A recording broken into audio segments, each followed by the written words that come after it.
जय श्री केदार दोस्तों, जैसा कि आप सभी को पता ही होगा कि चार धाम यात्रा की शुरुआत 30 अप्रैल से हो रही है। तो मैं आपको बता दूं कि पहाड़ों पर स्थित केदारनाथ धाम, बद्रीनाथ धाम, गंगोत्री और यमुनोत्री यात्रा के लिए रिकॉर्ड टूर रजिस्ट्रेशन हो गए हैं। और यात्रा पर जाने के लिए आपको अपनी सेहत का भी ख्याल रखना बहुत ज़रूरी है। हार्ट हेल्थ को सही रखने और यात्रा से पहले हार्ट को मजबूत करने के लिए क्या करें, मैं इस वीडियो में आपको इसके टिप्स बताने वाली हूँ। हिमालय की ऊंची चोटियों पर स्थित इन धार्मिक स्थलों तक पहुंचने के लिए देश विदेश से भी लोग आते हैं। तीर्थयात्री पथरीले और कठिन पहाड़ी रास्तों के कारण कुछ श्रद्धालुओं को सांस और दिल से संबंधित बीमारियों के कारण अपनी जान भी गंवानी पड़ती है, जिसके चलते दुखद खबरें भी सामने आती हैं। इसी बात को ध्यान में रखते समय हमें अपने स्वास्थ्य की भी चिंता होनी चाहिए। जिन लोगों की उम्र कम है उन्हें हार्ट की समस्याएं काफ़ी कम होती हैं, इसलिए उन्हें कोई खतरा नहीं होता है। लेकिन जिन लोगों की उम्र 50 साल से अधिक है या फिर उन्हें पुरानी हार्ट पेशेंट रह चुके हैं, तो उन लोगों को खास सावधानी बरतने की ज़रूरत पड़ती है। तो मैं आपको बता दूं कि पहाड़ों पर ऑक्सीजन लेवल काफ़ी कम होता है, इसलिए सभी को अधिक सावधानी बरतने की ज़रूरत होती है। पहाड़ों पर सांस फूल सकती है, इसके लिए अपने साथ पोर्टेबल ऑक्सीजन सिलेंडर साथ रख सकते हैं, क्योंकि आप सोचें कि पहाड़ों पर चढ़ाई के दौरान अचानक हार्ट अटैक आ जाएगा, तो ऐसा नहीं होता है। प्रॉब्लम बस ये होती है कि पहाड़ों पर ऑक्सीजन लेवल बहुत कम होता है, वहाँ उन्हें ज़्यादा सावधानी बरतने की ज़रूरत होती है। इसके लिए उन लोगों को पहले 2000 फीट, फिर 5000 फीट, फिर 7000 फीट पर जाना चाहिए, न कि एक ही बार में पूरी चढ़ाई करनी चाहिए। अगर आप इस प्रोसेस से चढ़ाई करते हैं तो आपको ऊंचाई और तापमान में परिवर्तन होने के बाद भी स्वस्थ रहने में मदद मिल सकती है। ऐसा करके आप आसानी से 10-12 हजार फीट तक पहुंच सकते हैं। जिन लोगों को हार्ट की समस्या है वो लोग अपना पोर्टेबल ऑक्सीजन सिलेंडर साथ लेकर जाएं। कई परिस्थितियों का सामना करना पड़ता है। चार धाम यात्रा में हर उम्र के तीर्थयात्री भाग लेते हैं। हालांकि ऊंचे पहाड़ों पर यात्रा करते समय कई बार बुजुर्गों, बच्चों या दिल के मरीजों को स्वास्थ्य समस्याओं का सामना भी करना पड़ता है।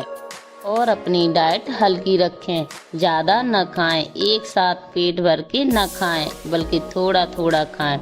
यदि कोई हार्ट प्रॉब्लम के लक्षण नज़र आ रहे हैं तो तुरंत नीचे की ओर आ जाएं। और अगर कोई अस्वस्थ व्यक्ति अचानक से ऊंचाई पर चला जाता है तो इस कारण उसे लंग्स में पानी भर जाता है। इस स्थिति के कारण सांस लेने में तकलीफ और खून में ऑक्सीजन की मात्रा कम होने के कारण बन जाती है। त्वचा में ओठ नीले या भूरे रंग के होना, खांसी, थकान और इसके लक्षण होते हैं। ऐसी समस्या अगर आपको हो रही है तो आप तुरंत नीचे की ओर आ जाएं। इसके अलावा अचानक से ऊपर नहीं जाएं। नज़दीक जाकर 24 घंटे रेस्ट करें और फिर चढ़ाई शुरू करें। और अगर आप पहली बार यात्रा पर जा रहे हैं तो इन बातों का बहुत ही विशेष ध्यान रखें। अगर आपकी सांस फूल रही है या घबराहट हो रही है या फिर सीने में भारीपन हो रहा है या सिर दर्द जैसे लक्षण नज़र आ रहे हैं तो मेडिकल हेल्प तुरंत ले लें, क्योंकि ऑक्सीजन मापने के लिए ऑक्सीमीटर भी साथ रखें।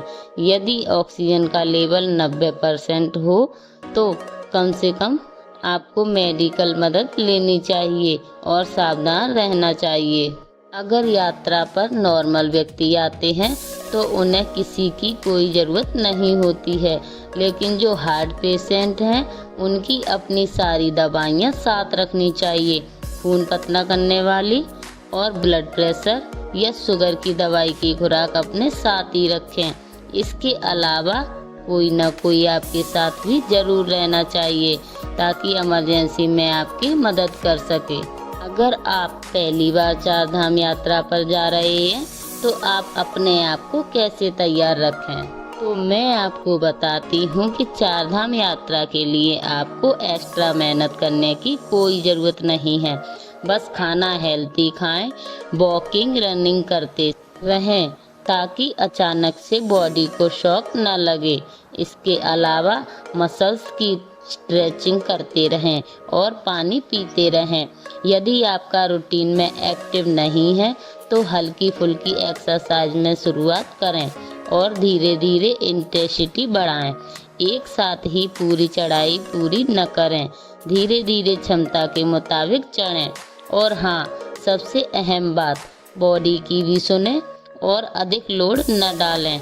ट्रैक के दौरान नियमित रूप से ब्रेक लें और अगर आप अस्वस्थ महसूस करते हैं तो डॉक्टर से मदद लेने में संकोच ना करें।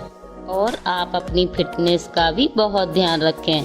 चार धाम यात्रा के लिए लंबी समय तक आपको कई किलोमीटर पैदल चढ़ाई करने वाले क्षेत्रों से गुजरना होगा और आप अपनी रोज़मर्रा की दिनचर्या में पैदल चलना, जॉगिंग करना, साइकिल चलाना या स्विमिंग जैसी एक्टिविटियां शामिल कर लें।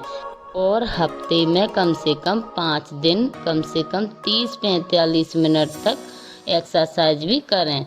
और आप यात्रा करते समय भी अपनी डाइट का बहुत ध्यान रखें और आप अपने भोजन में साबुत अनाज, फल, सब्जियां, ड्राई फ्रूट इन सभी को प्राप्त करें। और अगर आप मेरे बताए गए नियमों को फॉलो करेंगे तो आपकी यात्रा सरल और सुगम होगी।